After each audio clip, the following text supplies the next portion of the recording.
சாதாரணமாக நாங்கள் ஒரு பொருளை பார்த்து இது பழசு மாதிரி இருக்குது அப்படின்னு சொல்லுவோம். இது பழசு மாதிரி இருக்குது. உதாரணமாக இப்போ இப்படி வந்தீங்கன்னு சொன்னால் அவங்களுக்கு விளங்கும். இப்போ இந்த இடத்துல வாகனங்கள் நிப்பாட்டி வச்சிருக்கிறாங்க. இந்த வாகனங்கள் நிப்பாட்டி வச்சிருக்கும் போது இந்த கார் வந்து பழசு மாதிரி இருக்குது அப்படின்னு சொல்லுவோம். பழசு மாதிரி இருக்குது அப்படின்னு சொல்லும்போது பரண வகை தியனவான்னு சொல்லக்கூடாது. இது பிழை. இதுக்கு நாங்கள் சரியாக சொல்கிறது எப்படின்னு சொன்னால் மேக்க பரண பெணுமாய்.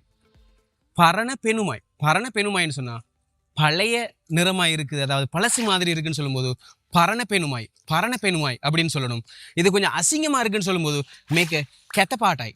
அசிங்கமாக இருக்குன்னு சொல்லும்போது கெத்தப்பாட்டாய். அதாவது அசிங்கமான கலராக விளங்குதுன்றதான் டிரான்ஸ்லேஷன். ஆனால் நாங்கள் கதைக்க வேண்டியது எப்படி? கெத்தப்பாட்டாய் அப்படின்னு சொல்லி நாங்கள் சொல்லணும். இப்போ சாதாரணமாக ஒரு பழைய வாகனம் ஒன்று இருக்குன்னு வச்சுக்கொள்ளுங்களேன். அந்த பழைய வாகனத்தை நாங்கள் பார்க்கும்போது கொஞ்சம் புதுசாக இருக்குது. அப்போ அந்த டைமில் நாங்கள் சொல்கிறது மேக்க அழுத்பாட்டாய். அழுத்பெணுமாய். அழுத்பெணுமாய் புதுசாக இருக்குது அப்படின்னு சொல்லும்போது அழுத்பெணுமாய். அழுத்பெணுமாய்ன்னு சொல்லலாம். அதே மாதிரி இது புதுசாக இருக்குது அப்படின்னு சொல்லும்போது அழுத்பாட்டாய். புதுசு மாதிரி விளங்குதுன்னு சொல்லும்போது அழுத்பாட்டாய் அப்படின்னு சொல்லி நாங்கள் என்ன செஞ்சு கொள்ளணும்? பயன்படுத்தி கொள்ளணும். ரைட். அடுத்தது இப்போ நாம் யாருக்காவது எதையாவது சொல்லி கொடுக்க போகிறோம். உதாரணமாக இப்போ நம்மளோட வீட்டில் இருக்கிற ஒருத்தருக்கு நம்ம கேக் செய்கிற முறையை காட்டி கொடுக்க போகிறோம். அல்லது பிரியாணி செய்கிற முறையை நாங்கள் என்ன செஞ்சு கொள்ள போகிறோம்? அவங்களுக்கு சொல்லிக் கொடுக்க போகிறோம். அப்போ அந்த சந்தர்ப்பத்தில் நாங்கள் சொல்லுவோம் பிரியாணி செய்கிறத காட்டுறேன் வாங்கன்னு சொல்லுவோம். நாங்கள் பிரியாணி செய்கிறத காட்டித்தரேன் வாங்க அப்படின்னு சொல்லுவோம். பிரியாணி செய்கிறத காட்டித்தரேன் வாங்கன்னு சொல்லி கூப்பிடுவோம் தானே. அந்த சந்தர்ப்பத்தில் நாங்கள் சாதாரணமாக தமிழில் பேசுகிறது பிரியாணி செய்கிறத காட்டித்தரேன் வாங்கன்னு சொல்லி கூப்பிடுவோம். இப்போ இதை டிரான்ஸ்லேட் பண்ணினோம்னு சொன்னால் பிரியாணி ஹதனிக பெண்ணண்ணாங்க என்னன்னு சொல்லி தான் வரும். இப்போ பிரியாணி ஹதனிக பெண்ணண்ணாங்க அப்படின்னு சொன்னால் பிரியாணி செய்கிறத சும்மா காட்டுற மாதிரி தானே. ஆனால் நாம் அதை பழகி கொடுக்குறதுக்கு நாங்கள் சொல்கிறது பிரியாணி ஹதன விதியை கீழது என்னங்க என்ன. பிரியாணி ஹதன விதியை பிரியாணி செய்கிற முறையை கீழது என்னங்க என்ன சொல்லித்தரவாங்க. அதே மாதிரி கேக் ஹதன விதியை கீழது என்னங்க என்ன கேக் செய்கிற முறையை காட்டி தரவாங்க. இந்த மாதிரி அந்த நாங்கள் கேக் செய்கிற முறையை காட்டி தரவாங்கன்னு கூப்பிடும்போது கேக் ஹதன விதியை கீழது என்னங்க என்னன்னு தான் சொல்லணும். கீழது என்னங்க அப்படின்னு சொல்லி நாங்கள் என்ன செஞ்சுக்கொள்ளணும்? பயன்படுத்தி கொள்ளும். இதனால் ஞாபகத்தில் வச்சுக்கொள்ளுங்க. சிங்களத்தில் இப்படி தான் பேசணும், டிரான்ஸ்லேட் பண்ணி பேசக்கூடாது. ரைட்.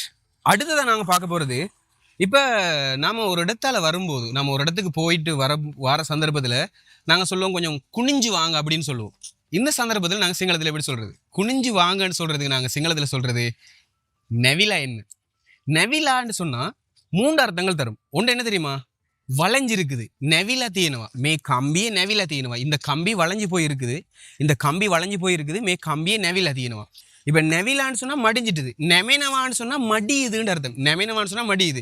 லேப்டாப்பேக்க நம்மள தீயாண்டு. லேப்டாப்பேக்க நம்மள தீயாண்டு. லேப்டாப்பேக்கன்னு சொன்னால் லேப்டாப்பை நம்மள தீயான்னு சொன்னால் மடித்து வைங்க, லேப்டாப்பை மூடி வைங்க. ஏன்னு சொன்னால் அது மடிக்கிற மாதிரி தானே இருக்குது. அந்த மடிக்கிறதுக்கு நாங்கள் சொல்கிறது நமனவா. இந்த குனிஞ்சு வாங்கன்னு சொல்கிறோம் தானே. அந்த சந்தர்ப்பத்தில் நெமிலா என்ன குனிஞ்சு வாங்க. நெமில பலன்னு குனிஞ்சு பாருங்க. நெமில பலன்னு குனிஞ்சு பாருங்க. குனிஞ்சு பாருங்கன்னு சொல்லும்போது நெமில பலன்னு அப்படின்னு சொல்லி நாங்கள் என்ன செஞ்சுக்கொள்ளும்? பயன்படுத்தி கொள்ளும். அப்போ குனிஞ்சு வாரதுக்கு நாங்கள் சொல்கிறது நெமினவான்னு சொல்கிறது. சரிதானே. நெமிலா என்னன்னு சொன்னால் குனிஞ்சு வாங்கன்னு அர்த்தம். அடுத்தது உத்து பார்க்குறது இருக்குது தானே. உத்து பார்க்குறதுக்கு நாங்கள் சிங்களத்தில் சொல்கிறது எபில பலனவா. எபிலா. எபில பலனோ. ஒபனவான்னு சொன்னால் அமுக்குறது. எபெனவான்னு சொன்னால் அமுங்குது. எபெனவா அமுங்குது. எபிலா அமுங்கி. எபிலா அமுங்கின்னு அர்த்தம். அப்போ எபில பலன்னு அமுங்கி பாருங்க. அதாவது எபில பலன்னு சொன்னால் அமுங்கி பாருங்கன்னு அர்த்தம் இல்லை. எபில பலன்னு சொன்னால் உற்று பாருங்க. இப்படி உத்து பார்க்குறது இருக்குது தானே.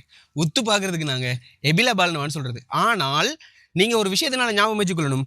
இப்போ இந்த ஃபோனை உத்து பார்க்குறது இருக்குது தானே. ஃபோனுக்கு எபில பலனும் அனிமே. ஃபோனுக்கு எபில பலனும் அனிமே. ஃபோனுக்கு லங்கடக்கரில் பலனும். ஃபோனை கிட்டத்துக்காக்கி தான் பார்க்குறது.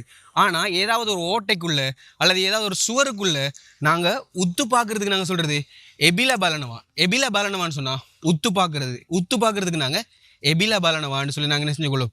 பயன்படுத்தி கொள்ளும். இந்த விஷயத்தை நீங்கள் தெளிவாக விளங்கி இருக்கணும். ரைட். நான் உங்களுக்கு இதை 1000 தடவை சொல்லியிருக்கேன். 1000 தடவை சொல்லியிருக்கிறேன். இதை எப்படி சிங்களத்தில் சொல்கிறது? மங்மையாட்ட தஹஸ்வாரியா கீழே தீனவா.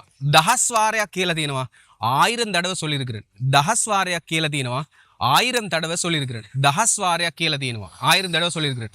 இப்போ என்ன ஒரு கோடான கோடி அளவு என்னை மன்னிச்சு கொள்ளுங்க. கோடான கோடி அளவு என்னை மன்னிச்சு கொள்ளுங்கன்னு சொல்லி நாங்கள் சொல்லுவோம். அந்த டைமுக்கு நாங்கள் சொல்கிறது சமாவென்ன மட்ட தசதஹஸ்வாரியாக். தசதஹஸ்வாரியாக். இப்போ தசதஹஸ்வாரியாக்குன்னு சொன்னால் 10,000 தடவைன்னு அர்த்தம். ஆனால் என்ன கோடி தரம் மன்னிச்சு கொள்ளுங்க அப்படின்னு சொல்லி நான் கேட்கும்போது சமாவ் என்ன தசதஹஸ்வாரியாக். அப்போ தசதஹஸ்வாரியாக் அப்படின்றது 10,000 தடவைன்றது தான். இதை டிரான்ஸ்லேட் பண்ணி பார்த்தா அப்படி இருக்கும். ஆனால் டிரான்ஸ்லேட் பண்ணாமல் நாங்கள் பயன்படுத்தணும் எப்படின்னு சொன்னால் ஒரு கோடி தடவை மன்னிச்சு கொள்ளுங்கன்னு சொல்கிறதுக்கு தசதஹஸ்வாரியாக் அப்படின்னு சொல்லி நாங்கள் என்ன செஞ்சு கொள்ளணும், பயன்படுத்தி கொள்ளணும்.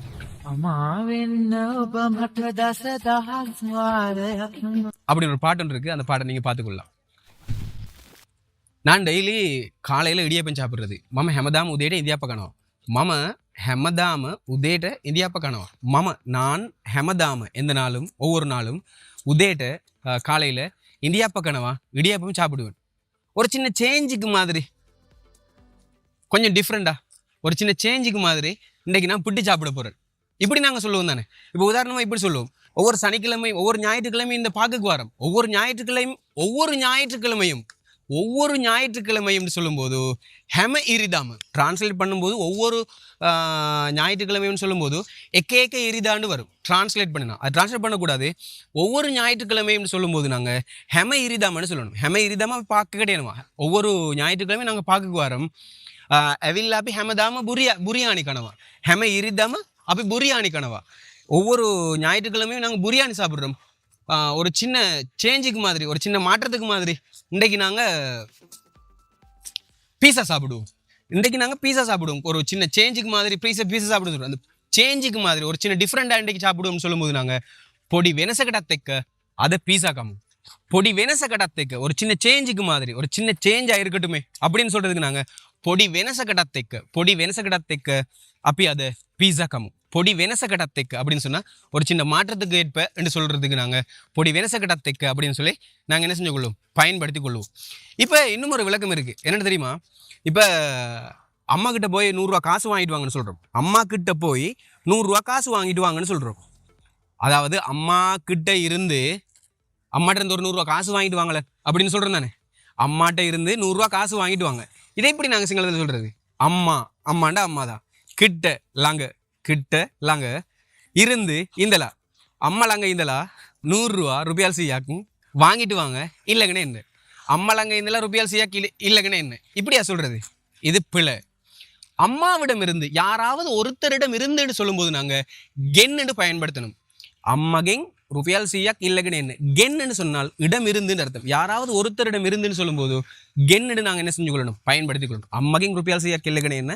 அம்மாவிடம் இருந்து 100 ரூபா வாங்கி கொண்டு வாங்க. தாத்தகென் அஹன்னு அப்பா கிட்ட இருந்தது கேளுங்க, அப்பாவிடம் கேளுங்க. அப்பாவிடம்னு சொல்லும்போது தாத்தகென் அஹன்னு சொல்லணும்.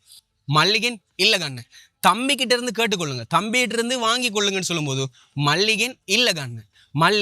கென்னு சொன்னா யாராவது ஒரு உயிர் உள்ள ஒன்றிடம் இருந்துன்னு சொல்லும்போது நாங்கள் கென்னு சொல்லி நாங்கள் என்ன செஞ்சு கொள்ளும், பயன்படுத்தி கொள்ளும். இப்போ சேருகிட்ட இருந்து சோக் பீஸ் ஒன்று வாங்கிட்டு வாங்கன்னு சொல்கிறோம்.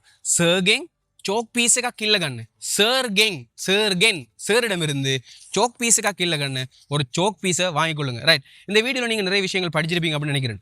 பிடிச்சிருந்தா இந்த வீடியோ லைக் பண்ணுங்கள். அதே மாதிரி மற்ற நண்பர்களுக்கும் தெரியப்படுத்துறதுக்கு இந்த வீடியோ நீங்கள் கட்டாயமாக ஷேர் பண்ணிக்கொள்ளுங்க. இது போன்ற மேலதிகமான வீடியோக்களை பார்க்குறதுக்கு நம்ம சேனலை சப்ஸ்கிரைப் பண்ணிக்கொள்ளுங்க. முக்கியமான ஒரு விஷயம் சொல்லணும் என்னன்னு சொன்னால், எதிர்வரும் 13ஆம் தேதி ஸ்போக்கன் சிங்கள கிளாஸ் ஆன்லைனில் ஆரம்பிக்கிறேன் நான். இந்த கிளாஸில் நீங்கள் யார் வேணாலும் சேர்ந்து படிக்கலாம். சேர்ந்து படிக்க விரும்பினால் இதில் ஃபீஸை கட்டிட்டு நீங்கள் சேரலாம். மேலதிகமான தகவல்களுக்கு 0777484456 லோக்கல் கால் எடுக்க வேண்டாம். வாட்ஸ்அப்பில் மெசேஜ் ஒன்று போட்டு விடுங்க. நம்ம கிளாஸில் சேர்ந்து படிக்கலாம். ஸோ அடுத்த வீடியோவில் சந்திப்போம். அனைவருக்கும் வணக்கம். சிவன் நடமாய் போவான்.